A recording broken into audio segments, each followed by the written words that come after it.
Hey everybody, it's Brittany. Welcome back to my channel. You might have seen my video on my tropical plant haul. Today, this video is going to document how I repot my tropicals. I'm going to start off with a little over a gallon of homemade potting mix. You can see I have it right here in just a cardboard box that I had found. So I started with 8 cups, which is about half a gallon. 8 cups of my homemade compost, and it's very important to only take compost from a finished pile, especially if that pile is hot, because at that point you know there aren't any molds or pathogenic bacteria. You really don't want to bring those into an inside environment. Mr. Crow doesn't really like that I'm doing this video, I think.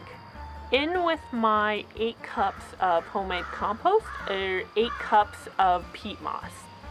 Peat moss is slightly acidic, so anytime you add peat moss, you want to add something alkaline in order to balance it out and to not harm your plants. I mean, it won't necessarily harm your plants, but your plants probably won't do as well in a very acidic soil.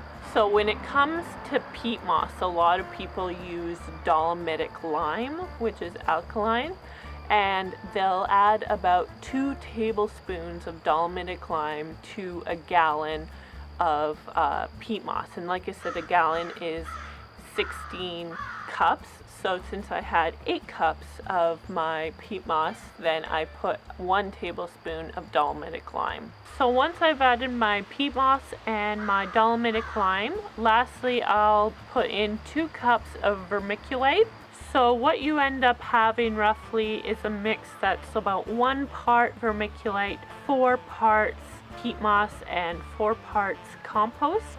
The peat moss makes the mix very airy, which is really nice for containers because you want to maybe be able to move the containers from different spots.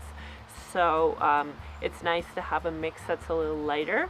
It also makes for very good drainage, which is especially necessary when it's not outside and you don't have the added evaporation from sun and wind helping regulate the amount of moisture in your soil. You really need good drainage. And then the compost is primarily for organic matter and nutrition, because peat moss is totally sterile. So if you just put peat moss and say vermiculite into your potting mix, then you're going to have to add nutrients some other way, which is usually done with fertilizers. And personally, although I'm not necessarily adverse to adding an organic fertilizer, personally I like to build my soil initially using compost. In addition to peat moss, I do add the vermiculite just for an added help with regulating the moisture. It does help drainage. Now, it's always important when handling homemade mixes, especially when you use dolomitic lime, to wear gloves. The dolomitic lime is very strong, and that's why we use such a small amount of it compared to the amount of peat moss. You really don't want that to come into contact with your skin. I like to use my hands to mix it. I find it a lot easier than with a trowel to thoroughly mix the ingredients together. So gloves definitely come in handy. The last thing to mention with the mix is that I moistened it. So I just took a watering can, poured some water in it, and mixed it around with my hands to make sure that the mix was thoroughly moistened.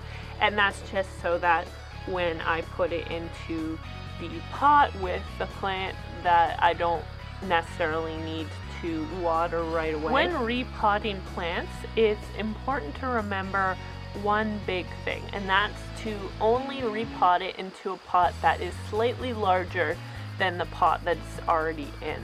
The plant that is in the container that it's in has a certain size root ball, meaning the roots below the ground. How deep and how wide they go is determined by that container. And so when you put it into the new container, you don't want there to be a lot of excess soil, because then that soil will retain a lot of water, and it will cause the soil to be very soggy, which isn't that great for the plant and encourages mold.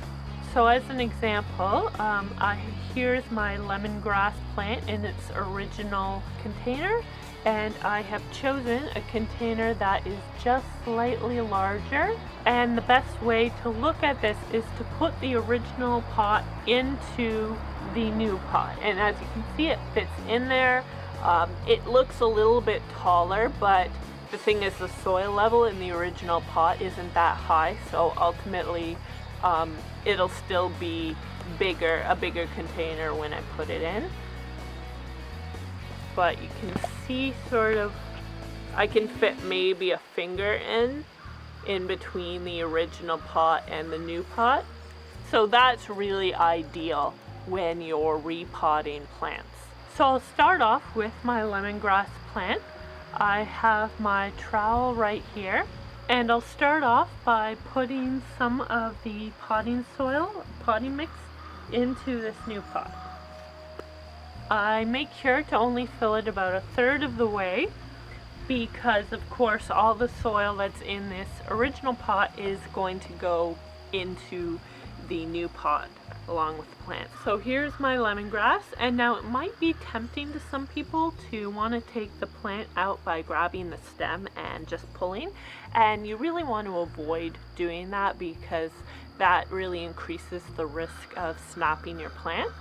So instead, what you want to do is you want to very lightly grip the stem, and preferably you grip it where the stem just comes from the soil.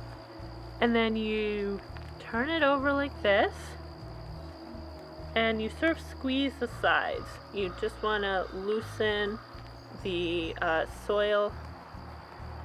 This one, now this one I had to tug slightly, very lightly on the plant to get it out because it is a little bit root bound. So you see here how the roots have swirled all around. One of the things that you want to do sometimes when you're handling root bound plants is you want to just slightly stimulate the roots. So it's basically like telling the roots, okay, you have more space now, you don't need to wind quite as tightly as you were. So very lightly, again very lightly, you don't want to tear the roots, just kind of squeeze a bit, you know, try and separate some of the roots, try and get them so they're sticking up like that. Now here, obviously I put a little too much soil in, so what I'm going to do is I'm going to dig a little hole in the middle and move some of my new potting mix to the sides, and then I'm going to press down and put a little more potting mix on top.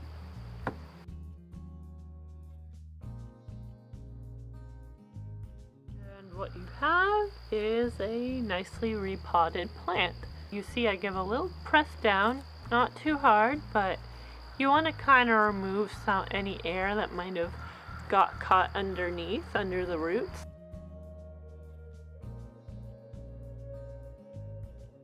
So the last plant I have to repot is a cactus, specifically the pitaya or dragonfruit cactus. As you can see, it's right here, and it is in a tiny container that is barely containing this plant. So after searching around, I ultimately decided to go with this pot. It is probably a good 2.5 times the size of this pot, but I've decided that since this pot is just so tiny compared to the plant, I can definitely afford to go up a little bigger than I would have done with my other plants. But the interesting thing about this cactus is that, you know, some people would maybe think that, oh, we used a cactus mix. Well, actually, this cactus, this pitaya cactus, is a little different than standard cactuses. You know, standard cactuses, you think that, okay, they grow in the desert, they have a sandy soil, but this pitaya cactus actually grows in jungles. It's similar to a vanilla plant actually in that it's an epiphyte, and an epiphyte is a plant that grows up another plant. So this is a vining cactus that would climb up some of the trees in the jungle. So after some research, I found that a lot of people recommended a mix of sort of a standard potting soil with an orchid mix, which has a lot of bark in it. So since I had already had the orchid mix because I'm planning on repotting my vanilla plants, I decided to mix a little bit of that in with my potting mix. So here we have a mix, potting mix, and some bark. So I'm going to be kind of careful with this because obviously it's a cactus, so there's some spines. So here's the finished product. I'm thinking I might have to stake it. It's definitely a little wobbly. And there you go. Those are the plants that I was going to repot today. Of course, you didn't see me repot my vanilla orchids, and that's because they're going to be a little more complicated. I have to build a special climbing apparatus for them. That's probably going to be its own video. So if you're interested in seeing that, please make sure to subscribe so that you'll know as soon as I put it up. So if you like this video, please like it. If you think anyone else would find it interesting, please share it. And until next time, happy gardening!